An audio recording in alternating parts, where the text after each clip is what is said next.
Nine-nervyos na po ang mga Ensimada. Pansinin nyo ha, kalat na kalat po ang vlogs ng mga Ensimada. Nakikisaw-saw. Bakit? Wala kayong mabalita sa presidente nyo. Andiyan na ba mga bashers? Sabay-sabay natin pagtawanan ng mga bashers. Alam nyo kung bakit? Sausaw sila ng sausaw. Wala kayong mabalita sa presidente nyo. Wala kayong mabalita sa lisa nyo. Wala kayong mabalita sa kahit tambaluslos. Dito kayo nagsisumiksik kasi gumawa kayo ng sarili nyong eksena mga ulul. Wala silang sarili eksena. Imelda Ked, Imelda said, maraming salamat po.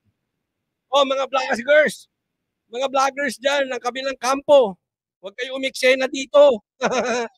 Oh, bakit wala kayo activities? O pa-interview nyo ulit si Lisa. Imelda said, shout out sa iyo. Thank you po ha. Oh, mga tae lang yung mga yan eh. Pasensya na po sa makakain ngayon ha. Hindi kasi nakakaasar sila. Pati yung mga vloggers, mana sa amo nila. Bakit? Nakikisaw-saw sa kasikatan ng iba. Hindi ko sinasabing kasikatan namin mga vloggers. Hindi. Nakikisaw-saw sila sa Duterte. Oh, ba't hindi kayo pumunta dyan? Oh, ba't hindi nyo interviewin si Marcos? Gumawa din kayo na sarili nyong press con. Wala kayo. Gusto mo interviewin mo sa umaga si Boying. Sa tanghali si Abalos. Tapos sa si Tambaloslos. Tapos si Marcos. Tapos si Trillanes. Tapos si Lisa. Araw-arawin nyo yan. Gawa kayo sarili nyong gawa kayo sariling eksena. Mga bulok kayo eh. Sausaw kayo ng sausaw sa eksena ng mga Duterte, ng mga DDS. Buang, laos kayo, laos. Simula na ito. Hindi, di ba? Bakit wala silang sariling eksena? Sabayan tayo. Gusto mo interviewin nyo rin, magpa-press con si Marcos ngayon. Mas magpapa-press con ngayon si Duterte. Mas magpapa-press con si Trillanes. Sabayan tayong tatlo. Tingnan ko kung sinong maraming tao. Tingnan natin kung kanino kayo magla-live. Ang ila-live nyo, yung rin si Duterte. Hindi, real talk po to sa mga bashers. Palagay nyo yung mga vloggers nyo sa inyo yun. Gago! Real talk po, mga gago yung mga yan. Mukhang pera yung mga yan. Mukhang views yan. O halimbawa, meron ngayon, press con, sabay-sabay, si Duterte, si Marcos, at si Trillanes. Tingnan mo kung kanino nakasubaybay yan. Kay Duterte. Yung mga vloggers nila, kay Duterte pa rin. Hindi nila ila-livestream yung Marcos nila. Hindi nila ila-livestream yung Trillanes nila kasi puro kayong mga bugok. Gawa kay sariling eksena, mga tarantado. Nakiki-eksena dito. Nakiki-eksena sa mga Duterte. Oy, i-vlog nyo yung Marcos nyo. I-vlog nyo yung Tambaluslos nyo. I-vlog nyo yung Trillanes nyo. Mga gago. Wala kayong balita kung hindi Duterte. Pwe!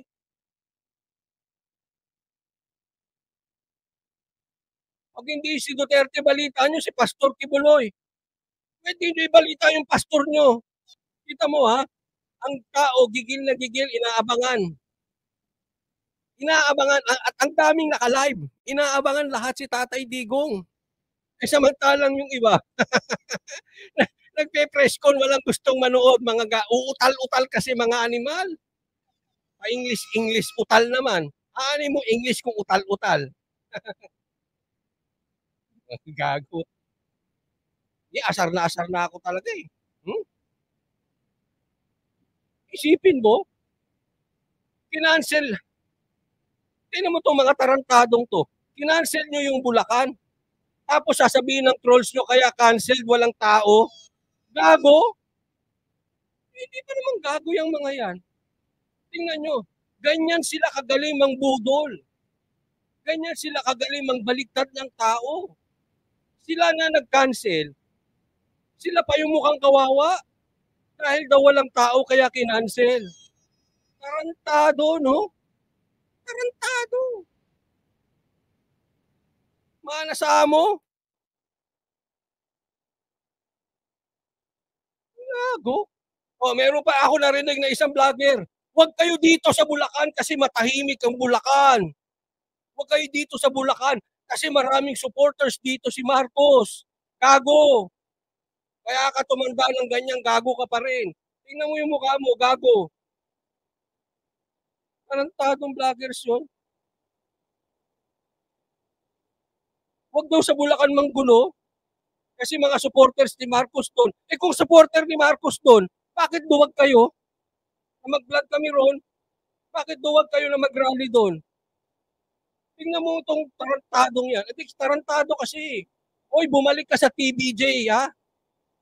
Hindi, yung argumento mo, hindi pang politika, gago.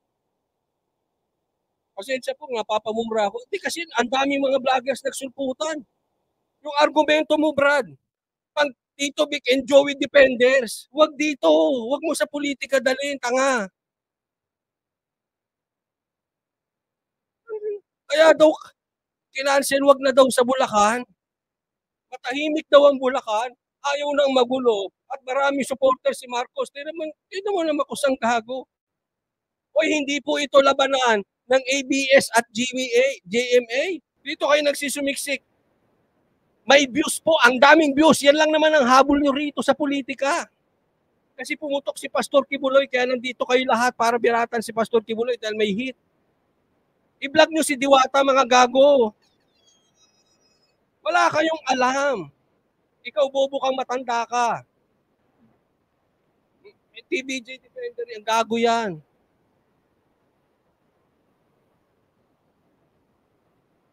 Marami raw Marcos sa Bulacan, kaya kayo natakot. Kaya kayo natakot, mga animal. Tingnan nyo, ang daming mga vlogger-vloggera ngayon, mga gago. Babes Torquesa, maraming salamat po. Ito, member na siya for 8 months. Ang ganda ng sinabi mo. Resign, BBM, resign. Oh. Ay, lagay nyo nga. Ay, ilalagay ko, sagutan nyo, ha. Dapat na bang mag-resign si Marcos? Ay, lagay nyo na lang. Oh, resign kung gusto nyo na mag-resign. Ayaw nyo mag-resign, sabihin, lagay nyo dyan, wag ka mag-resign. Kung gusto nyo mag-resign, lagay nyo dyan. Ganito, ha, ganito. Pakilang, tulungan nyo na ako. Tulungan nyo ako. Pag itong mga nakikisawsaw na mga TBJ Defenders, itong mga, yung palipat, alam, halata mo naman sila pag ganong-ganong kung saan hit, nandoon sila eh. Pansin nyo yung mga yan, di ba? O, ilagay nyo doon yung malakas na link ni Diwata. Pag binisita nila, oy, maraming views, lilipat na yun doon. Hindi ka pampagulo lang yung mga lintik na vloggers na yan eh. Lagay nyo, dami nagsasabi, resign BBM. Ay, lagay nyo yung link ni Diwata, para doon na sila pumunta. Dami nagsasabi, resign Bangag. Oh, resign Marcos. Ay, naku. Kasi si Pastor Kibuloy sumikat eh. Nauso. Nakisawsaw yung mga animal. From TBJ, nagpunta sila kay Pastor Kibuloy. Dumami views nila eh. Pag binanatan si Pastor Kibuloy, dumadami views nila. Gustong-gusto naman ng mga gago. Dami ko napapanood. Yung isa naman, tarantado. Alam mo may nagkomentaryo pa. Pinagtatawanan daw si Badong Aratilis na palo sa ulo. Ako po, hindi po natin kaibigan si Badong. Pero wag naman ganun. Kung totoo man o hindi napalo, hindi nyo dapat pinagtatawanan yung taong nasaktan. Ako po ayoko ng ganun. Kahit makamarcos kayo, kung kayo ang pinukpok sa ulo, hindi ko kayo pagtatawanan. Hindi ko ugali. Hindi naman kasi tayo lang dito bakbak ng bakbak at wala naman sa lugar. Ayaw nating may nasasaktan kay Maka-Marcos, kay Maka-Cory, kay Maka-Duterte yan. Huwag gano'n, Brad, foul yun. Ayoko nung gano'n. Nabalita nga ako namatay. Yung iba tuwang-tuwa. Hindi ko gusto yun. Ha? Kahit na sip-sip kay tambaluslos, huwag natin ikatuwa yung namatay na tao. Ha? Hindi po, wag po. Ay lagay natin sa lugar. Ha? Be responsible. Be responsible vloggers po tayo. Ha? Maging ano po kayo. Ha?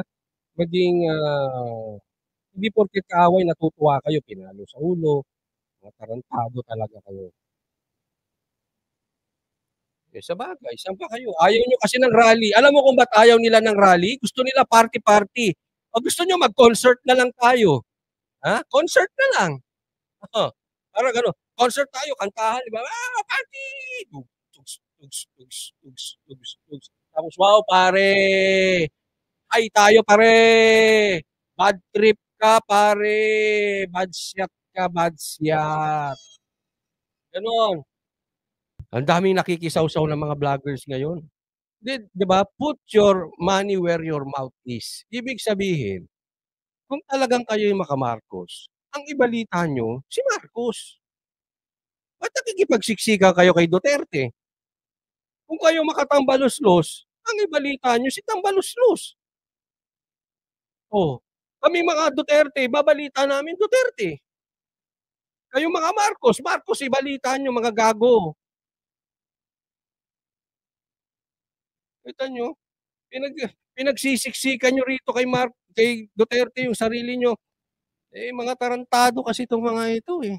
Kasi nakikipagsiksikan. Ang lalakas ng loob ipagtanggol yung amo nila. Ayaw naman nilang i-vlog. Di ba kung bilib kayo sa amo nyo, marami kayong iba-vlog. O gusto nyo, pustahan tayo eh. Pustahan mo yung ibang Duterte, ano dyan, vlogger, pustahan kami. Isang buwan puro Duterte iba-vlog ko. Sila isang buwan puro Marcos i-vlog nila. Tingnan ko kung hindi tumai sa ano yung mga yan. Pasensya na po sa mga kumakain. Wala kasi silang maiba-vlog doon. Boring eh. Tingin nyo kung magpe-press con si Marcos, maraming nakaabang? Wala kaming pakialam. Tingnan mo ha, yung vloggers nila nakaabang. Abang yung mga yan, gago eh. Pero kunwari sila magpe-press con, kami mga DDS mag-aabang, di na. Makakatulog kami ron. Ang boring-boring nun, utal pa. Real talk tayo. Hindi sa mga bashers. Di ba? Don't tell us hindi boring yung amo nyo. Don't tell us hindi utal yung amo nyo. Real talk po, yung totoo lang. Eh, ba't kami mag-aantay sa presko ng amo nyo? Eh, ba't kayo nag-aantay sa presko ni Duterte? Kayo makatambaluslos. Sabi naman dito, dinagdagan pa, utal nang iwi pa. Wag na, masakit na yun. Ha? Tapos magagalit kayo, pura-mura si Marcos, ay si Duterte. Nood naman kayo ng nood. Kita mo kung hindi kayo gago.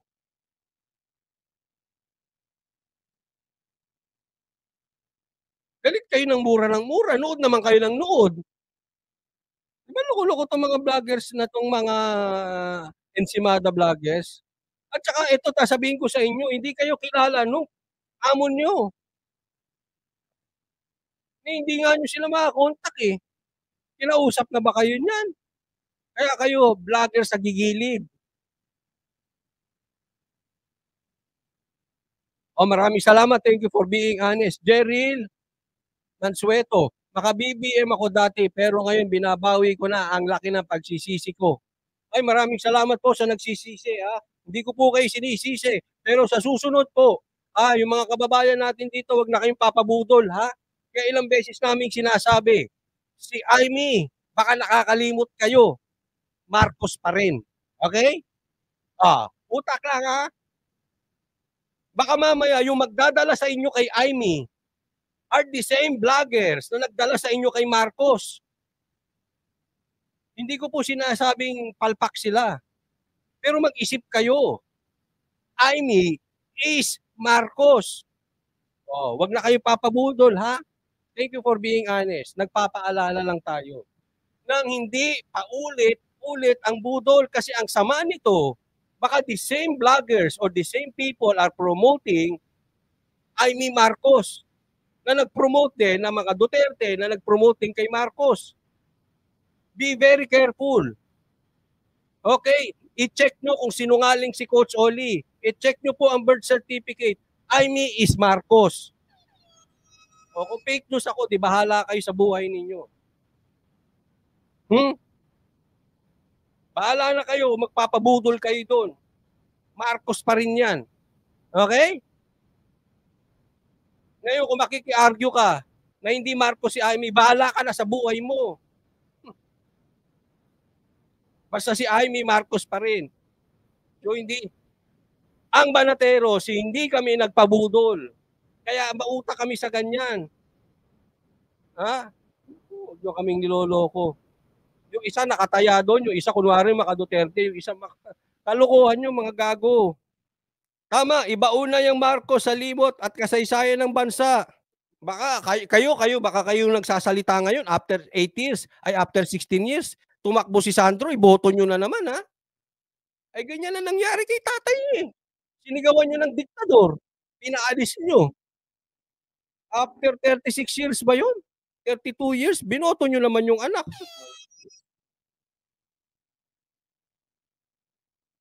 Baka susunod yan, iboboto nyo na si Amy. O iboboto nyo si Sandro. Tigil-tigilan nyo na yan ha. O di ko po kayo sinisisi. Pinapaalalahanan ko lang kayo. Last nyo na yan. Ang sakit sa puso yung napaupo si Marcos dyan eh. Uulitin pa natin. Hindi ba kayo gunggong? Baka mamaya nabudo lang kayo. Nagbigay lang sila ng slogan. Bagong Pilipinas, bagong mukha. Tapos pinakanta isang sikat na rapper. Boto na kayo agad. Yeah, matindi yung paalala namin. Amy is Marcos ha. Si Sandro Marcos din yan. Si Tambaluslos, pinsan niya ni Marcos ha. Relax lang, Coach. Relax lang ako. Eh, ang hirap eh, di ba? Alam niyo ano sinisigaw ng Banateros Brothers nung eleksyon? Prevention is better than cure. Sinabi ni Tatay Digong may bangag. Marami hindi nakinig. Oh, ngayon, asan tayo? Nasa cure. Ilulutas natin yung problema. Na pwede naman nating na-prevent dati kung nakinig tayo kay Tatay Digong. Hindi na nga natin kailangan ng video dati kung nakinig tayo kay Martin Duterte. Hindi ko po kayo sinisisi. Okay? Uulitin ko, hindi ko po kayo sinisisi. Nagpapaalala lang. Baka mamaya kasi, makalusot naman si Amy. Baka mamaya makalusot naman si Sandro. Ha? Dami na budol. Ayaw na Ayan. Basahin nyo ha. Kayo mga vloggers na nakikisaw-saw dito sa mga DDS vloggers. Basahin ninyo. Gago. Sinabi pang matahimik ang Bulacan, maraming makamarcos. Ba't kayo natakot sa rally? Ayaw daw ng gulo, gago. Tigil-tigilan mo, parehas tayong vloggers, huwag niyong binobola yung mga viewers niyong tanga. Mabobola niyo yung viewers yung tanga. Hindi, nanood nga sa'yo, hindi nila natanong ba't ka galing ng TVJ eh. Ngayon, nakasiksik ka dito. Kung nag-iisip yun na, hindi nagtanong sana yun.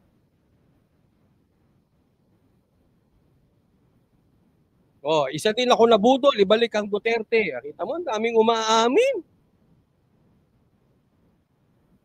Kaya takot sila sa rally. Ayaw nilang makita ng maraming tao na nabudol sila. Ang sabi, ganito. Ito, kasi may nagtatanong, mga Marcos ba ang Bulacan? Yun yung sabi ng gagong vlogger. Galing TVJ. Huwag kayo dito sa amin sa Bulacan. Matahimik kami rito at maraming makamarcos. Pwede naman kayo, doon na lang kayo sa Davao. Kasi doon maraming Duterte. Pero dito sa Luzon, makamarcos dito, kita mo, gago. Nanalo lang yung Marcos nyo dahil kay Sara. Tanga ka ba? Tingin mo ba mananalo si Marcos kung hindi dahil kay Sara? Kung sa tingin mo gano'n, bobo ka nga political vlogger. Pagtanggol mo na lang si Tito Vic and Joey.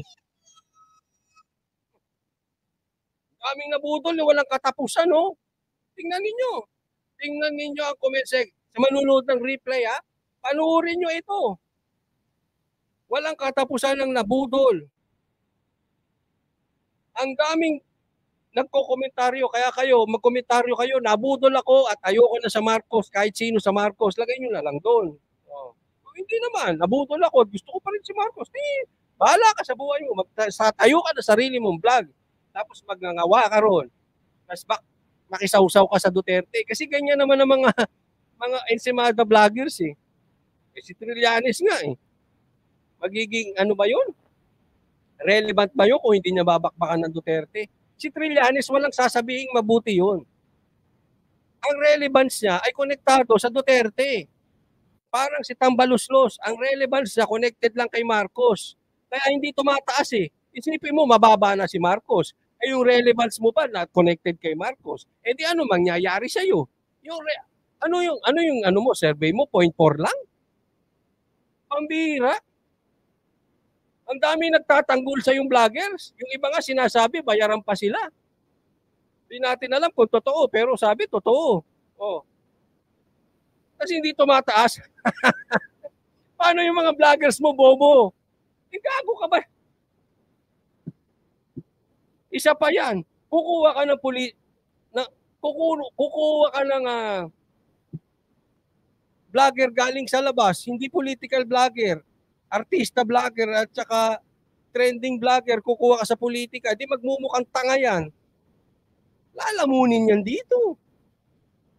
Oh. May proof kayo? Meron. Pumasa ba sa survey? Hanggang ngayon, kulelat pa rin. Kaya sabi ko, kahit i-times 10 mo ang boto niyang tao na yan, yung patas walang dayaan ha, hindi aabot sa boto ni VP Sara pag nagkalaban-laban.